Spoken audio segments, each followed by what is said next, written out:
next to me, this person could be a potential customer. This person could be a potential business partner. This person could be a potential supplier. This person could be a potential investor. They have the mindset of opportunity. So they go out there and they take all kinds of actions. And they don't just shake hands, they exchange name cards. They find out about the person. Isn't that true? So why? Because again, we all have a different what? Mindset. Right? So I have discovered over the years, different people fall into different categories. Yeah? Different groups. Can I have the camera over here? Okay? Later I'm going to get a bigger marker, they promised me. Alright, this marker is too small. But just do your best to take a look, yeah? Okay, let's look over here. Can you see this? Okay, great. So I discovered people fall into 3 categories. Yeah? There are some people where their mindset is this. You tell them, go and meet at least 5 people, right? But there will always be some people who meet less than 5 people. True? They stand up, they shake one hand, 2, 3, enough. They sit down. And you ask them, why did you only shake 3 hands? And they say, my hand is painful. Or they say, because there's no time to shake. Or they say, there's no one left to shake. And they will always give these excuses. And that's the same thing happen in their life. Same thing happens in their life. These are the people, if the customer tells them to do A, B, C, D, they do A, B, C. That's all. They don't do D. Right? If their sales target is 300,000 US dollars, do they hit 300,000 US? No. They hit 200,000 US. And say because business is difficult. Because the customer is not there. Because the competitor is too strong. They always give excuses. And that is their mindset. That's their pattern in life. So we say, these are the people where they tend to do less than expected. They always do less than expected. You tell them to come at 8 o'clock, they come 8:20. They say they'll deliver the product in January, they deliver in February. They do less than expected. How many of you know people who are like this? How many of you know people who are like this? Right? Are there many people like this? Many people like this, right? And if you hire these people in your company will not succeed. Right? Because these are the people, when you bring them into your company, they always do less than what is expected. They will bring down the value of your company. So as a business leader, as an entrepreneur, your job is to make sure you don't hire these people. Right? But it begins with us. How many of you agree as a boss, we are the role model? We are the role model. As a boss, we are the role model. Right? Our staff learn a lot, not just by what we say, but they learn the most by what they see us do. Right? So these are the first group of people. Now, I'm not saying this to judge any of you. I'm not here to judge you. Because I've got no right to judge you. There's only one person who has the right to judge you. Who's that? Yourself. I'm not here to judge you. I'm here to share with you lessons and you judge yourself to see, hey, is that true? Is this my mindset? If it is my mindset, then do I need to change the mindset? I'm not telling you to change.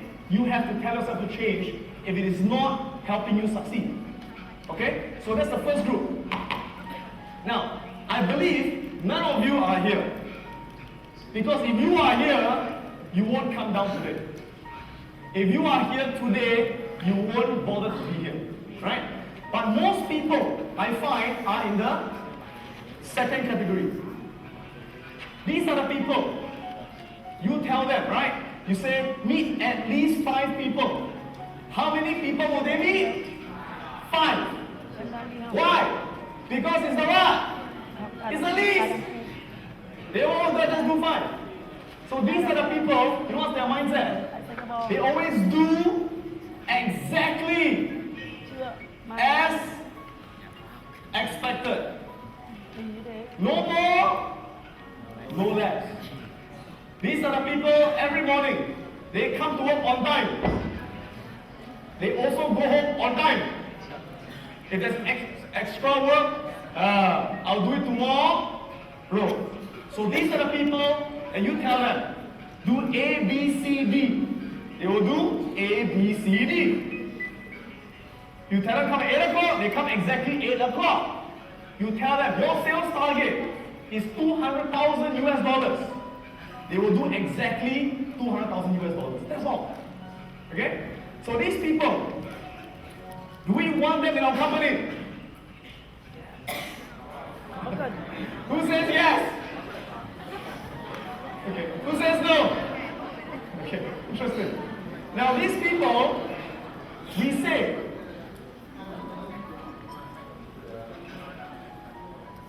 they sustain the value of the business. What does it mean? It means they will not add more value, they will not reduce value, they just sustain the value of your business. They will allow your business to continue to do what it's always been doing. If all your staff are like this, if all your staff are like this, your business will be the same. Your business will not grow. Right? Because they just do what is expected, and that's all. Okay? But you find that if you want to build a number one company, you want your business to grow, to expand, to be number one, not just in Vietnam, but you want your business to expand to other countries, Singapore, Malaysia, Indonesia, and be a number one brand. And these people are not enough. We need the third group of people. And these people, we say, are the top 10% of people in the society. And these are the people, when you tell them, okay, meet at least 5 people. How many people do they meet? More than 5, right? So if they finish 5, if they still got time, they do 6, they do 7, they do 8, they do 9. They do more than expected. You tell them, hey, your sales target is $200,000. What will they do? They'll always want to exceed your expectations. They say, let me go for 300,000. You tell them to come at 8 o'clock. They come at 7:30. True? These are the people we say they do a lot more than expected. They do more than expected. And these are the people, ladies and gentlemen, we say they are the people who create value. They create value. They are the ones that make your company keep growing, keep changing, become better and better and better. Have you heard of this company called Apple? Is Apple very successful now? Is Apple very successful?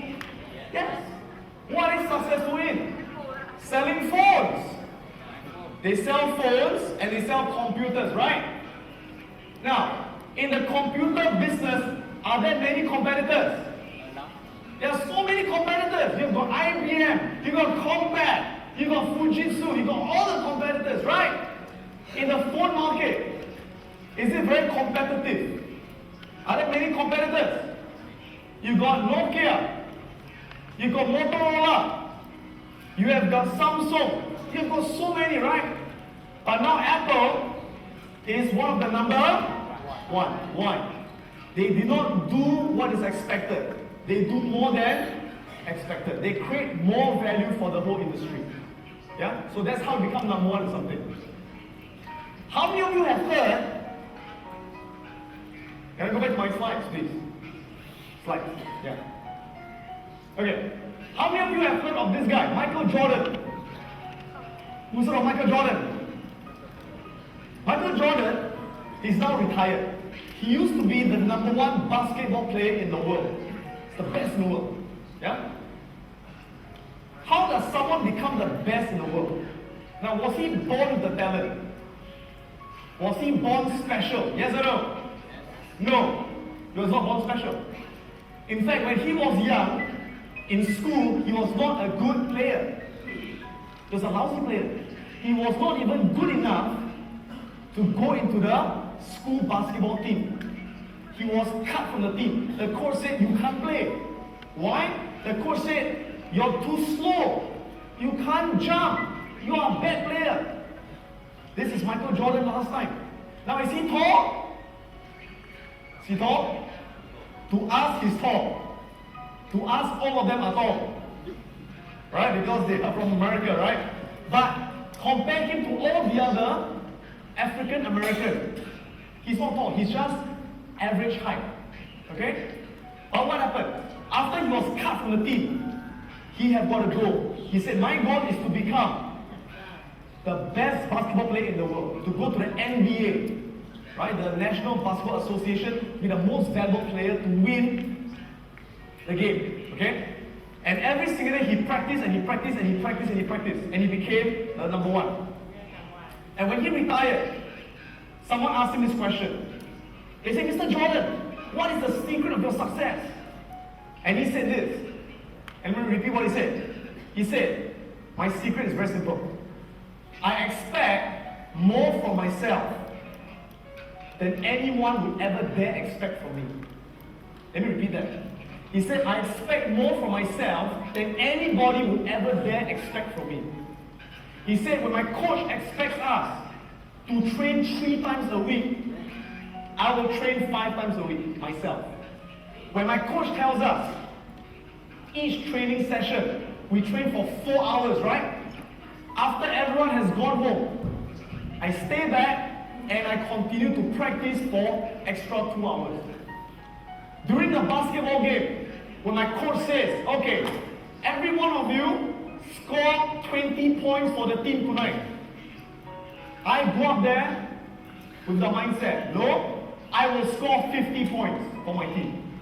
And that's why I'm Michael Jordan. That's why I'm the best in the world. Why do I say this to you? Because ladies and gentlemen, are there things that people expect from us? Yes or no? For example, are there things that your customer expects from you? Yes. Are there things that your staff, your employees expect from you? Are there things that your wife expects from you? Are there things your husband expects from you? Yes. People expect things from us. But the question is, what do you expect from yourself? And if you expect more from yourself than anyone would expect from you, that is how you become the best in what you do. So ladies and gentlemen, you came down here today for 1 day. You sacrificed 1 day of your weekend, right? Because you want to learn something. And I believe there are things that you expect from me. You expect me to teach you. You expect me to inspire you.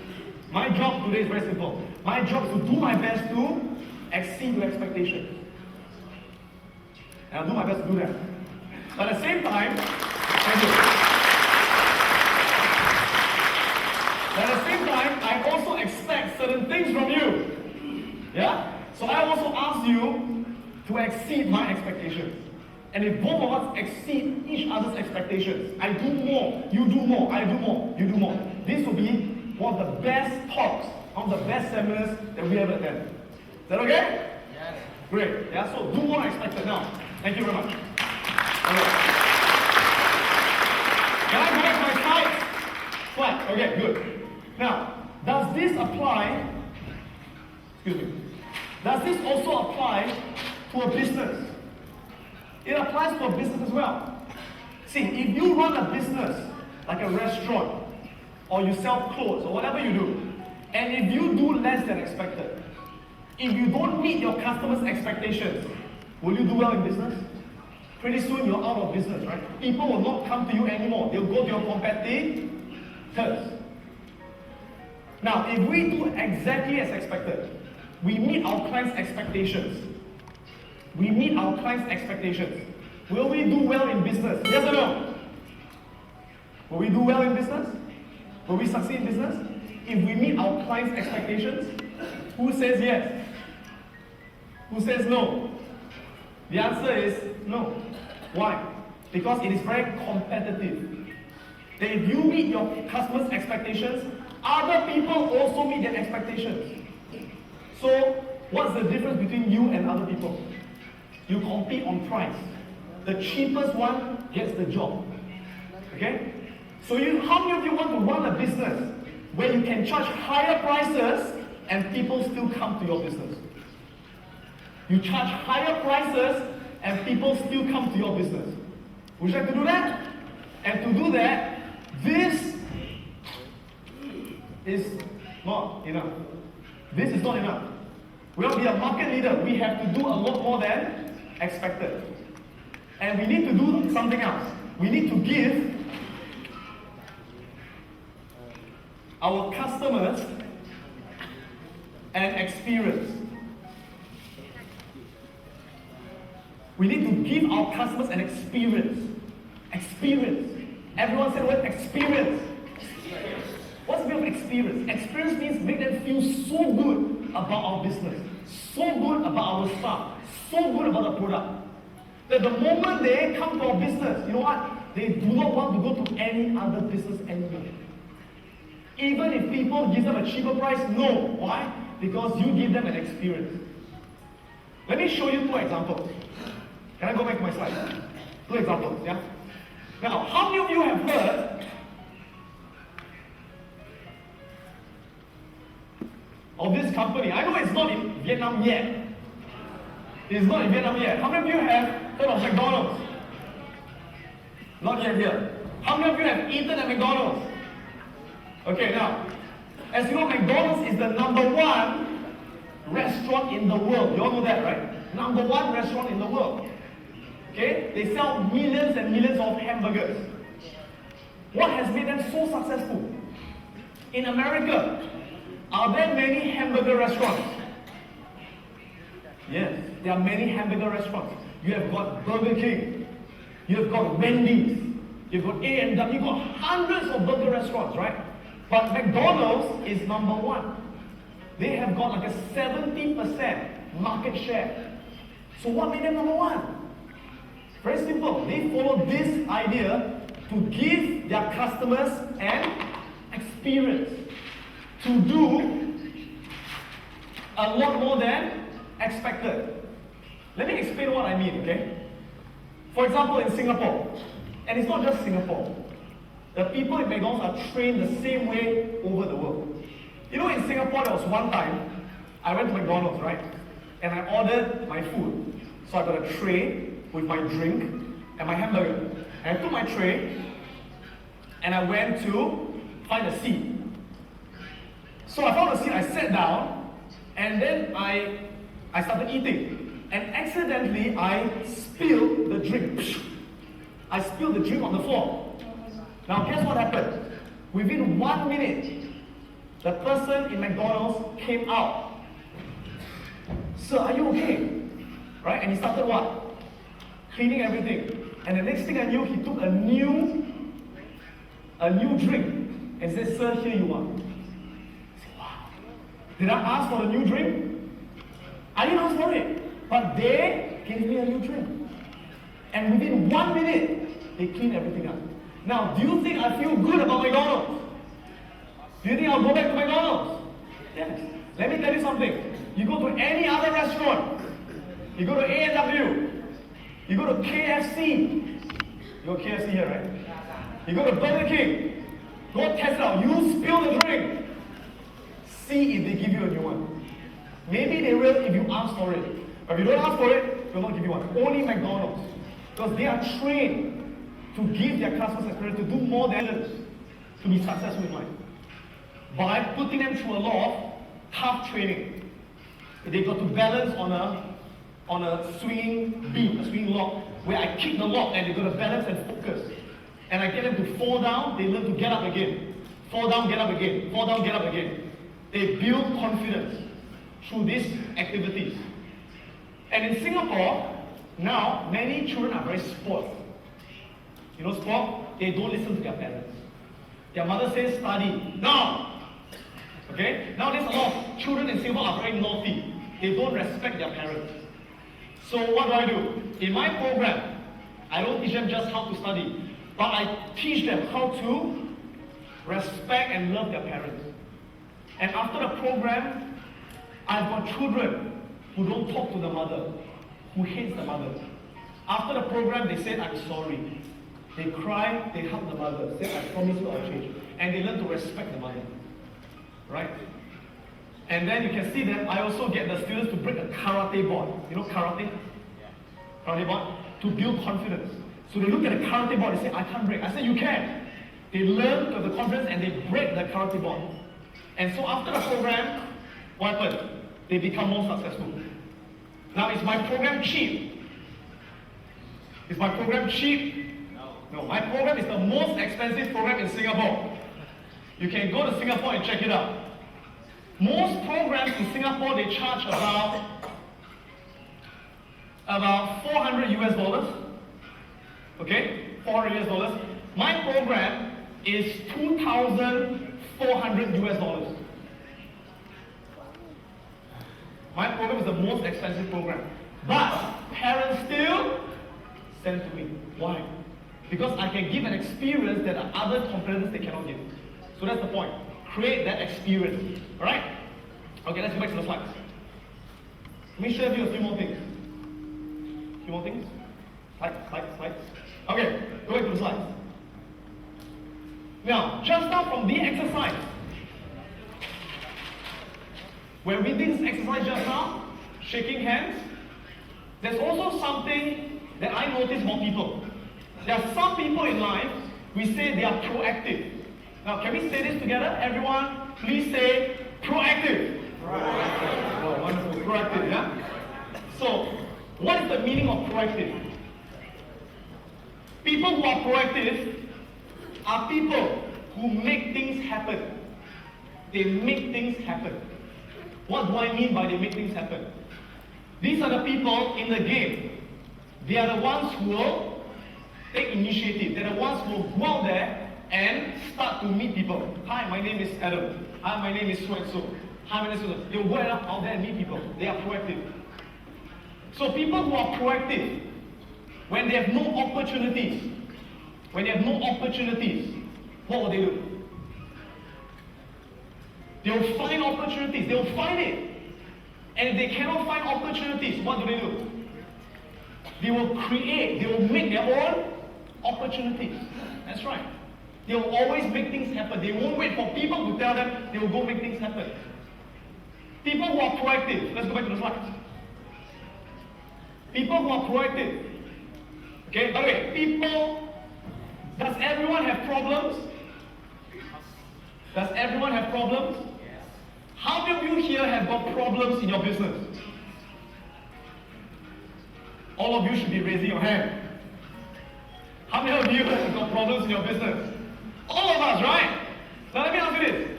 The more successful you become, the bigger your business, will you have less problems? The more successful you become, the bigger your business, would you have less problems? No. In fact, how many of you agree? The more successful you get, the more problems you will have. That's right. And the more successful you are, the bigger your problems.